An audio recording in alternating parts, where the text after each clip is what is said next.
अभी जो China Taiwan का टेंशन चल रहा है, उसके बीच शायद आपने खबरों में सुना हो कि चाइना अपने सी में एक ऐसा डिवाइस छोड़ने वाला है जिससे वो 750 किलोमीटर तक की छोटी से छोटी आवाज को भी सुन सकता है।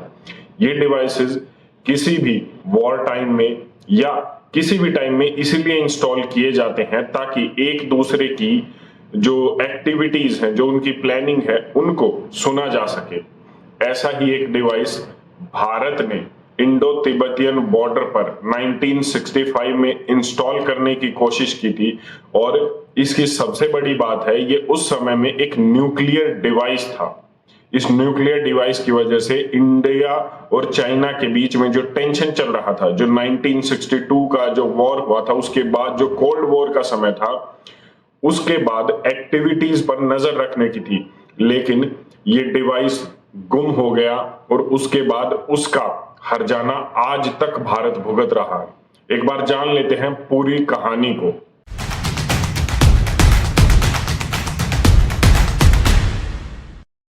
1962 में हुई लड़ाई के बाद भारत भी सतर्क हो गया था और हर एक एक्टिविटी पर वो नजर रख रहा था। 1962 के बाद का ये समय था कोल्ड वॉर का, जब लड़ाई चल तो नहीं रही थी लेकिन रुकी भी नहीं थी और इसके बाद लगातार चाइना की जो एक्टिविटीज हैं, जो बॉर्डर पर, इंडो तिब्बतियन बॉर्डर पर, वो लगातार बढ़ रही थी और न्यूक्लियर एक्टिविटीज में भी इजाफा हुआ था। इसके बाद भारत ने अमेरिका के साथ मिलकर एक प्लान तैयार किया और आईबी ने इसमें साथ दिया। इन तीनों ने एक जॉइंट ऑपरेशन किया जिसमें अमेरिका की सीआईए और भारत की आईबी, इन दोनों के जॉइंट ऑपरेशन से 25,000 फीट पर नंदा देवी, जो भारत की आज कहें तो एक सबसे ऊंची चोटी मानी जाती है, उस पर एक न्यूक्लियर डिवाइस इंस्टॉल करना था। और इस डिवाइस की सबसे बड़ी खासियत ये थी कि ये एक न्यूक्लियर डिवाइस था और इसका वजन था 56 किलोग्राम। इसमें प्लूटोनियम की मात्रा इतनी थी कि हिरोशिमा और नागासाकी पर जो न्यूक्लियर अटैक हुआ था उससे आधी। मतलब आप समझ सकते हैं कि ये कितना सेंसिटिव था और कितना बड़ा नुकसान कर सकता था अगर ये ऑपरेशन उस वक्त फेल हो जाता। सीआईए और आईबी के इस जॉइंट ऑपरेशन की शुरुआत होती है अक्टूबर 1965 में, 1965 में, और उस समय जितने भी इसमें मैन पावर इन्वॉल्व थी उन्हें 1965 में, 1965 में हर महीने 70,000 रुपए की बड़ी सैलरी पर रखा जाता है। टीम को लीड करने वाले एक बड़े ऑफिशियल कोहली ये बताते हैं कि उन्हें ये तो नहीं पता था कि वो क्या चीज लेकर जा रहे हैं और उसमें क्या है, लेकिन उन्हें इतना जरूर पता था कि एक बहुत बड़ी सेंसिटिव चीज थी जिसमें इंडिया के साथ साथ पूरी दुनिया की पीस ट्रीटी पर बड़ा प्रभाव पड़ सकता था। इसके बाद वो बताते हैं कि उस समय बर्फीली हवाएं, ऑक्सीजन की कमी और इतनी बड़ी हाइट पर एक छोटी सी टीम के साथ वो 56 किलोग्राम का न्यूक्लियर डिवाइस 25,000 फीट पर लेकर जाना आसान बात नहीं थी। जब वो ऊपर चढ़ रहे थे तो उसके बाद एक ऐसा समय आया जब बर्फीली हवाएं तेज हो गई और इसके साथ साथ ऑक्सीजन की कमी ने टीम को बचाने के लिए उन्होंने फैसला लिया कि इस न्यूक्लियर डिवाइस को अभी के लिए यहीं पर रख देते हैं और वो अच्छे से उस डिवाइस को एक जगह पर बांध कर वहां पर स्टोर करके चले जाते हैं।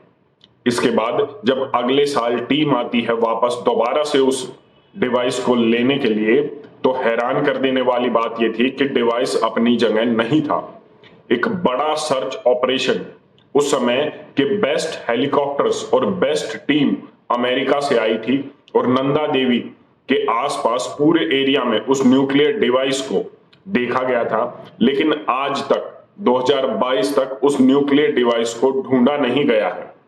आपको जानकर हैरानी होगी कि जो रेडियो एक्टिव मटेरियल उसके अंदर था, उसकी अमाउंट इतनी ज्यादा थी कि वो बड़ी तबाही ला सकता था। अभी कुछ समय पहले ही चमोली में आए जो डिजास्टर है, नेचुरल डिजास्टर, उसका कारण भी ये न्यूक्लियर डिवाइस बताया जा रहा है जो कभी गुम हो गया था नंदा देवी और हिमालय की वादियों में। 1965 में गुम हुआ ये न्यूक्लियर डिवाइस आज भी 55 साल बाद भी ये तबाही ला सकता है। और एक्सपर्ट का कहना ये है कि अभी और आगे लगभग 40 से 50 साल तक उस न्यूक्लियर डिवाइस के इफेक्ट्स देखे जा सकते हैं।